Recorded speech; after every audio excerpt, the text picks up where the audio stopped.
Well, so far the Kremlin won't even speak of a crisis, and Russian President Vladimir Putin says he expects the ruble to recover soon again.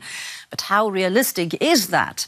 Well, let's ask Ferdinand Fichtner from the German Institute for Economic Research, the DIW. It's good to have you here with us. So from your point of view, first of all, we've heard various reasons why the Russian economy is ailing. How bad is it really?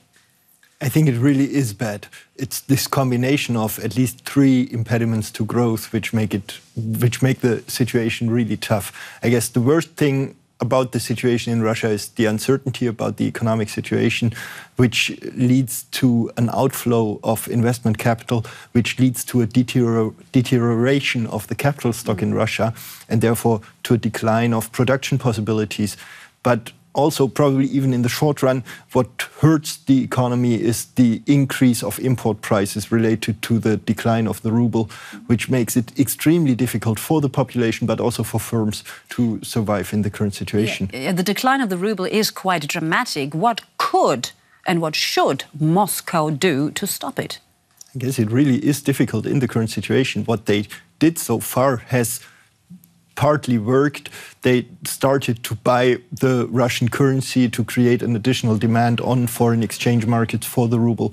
And that stabilized by now, it looks like, the ruble, but this will probably not work for long. So I guess what only helps is structural reforms and the signal, the political signal that Putin and the Russian government has understood that it is responsible for the difficult economic situation, that they will try to make it easier for investors in Russia.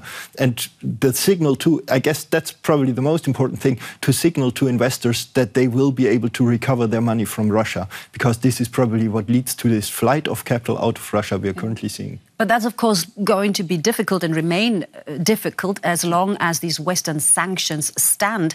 Are they responsible for this demise? Well, they are in part, but in a way that's not really surprising. That was kind of the idea of the sanctions, to hurt the Russian economy, to make it politically difficult for Putin. But now everybody is worried.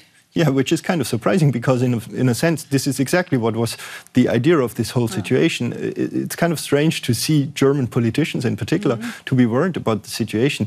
In the end, I don't think that Germans need to be overly worried, to be honest. The thing is that the Russian economy is not that an important trading partner for Germany. So in terms of the regular export exchange with the Russian economy, I would expect that it will not affect overly the German economy. What is probably more important is the uncertainty associated with this crisis, because it can spill over to the euro area. You already said that, used the word, it will probably not affect the German economy. So let's look into the future, which is just around the corner, 2015.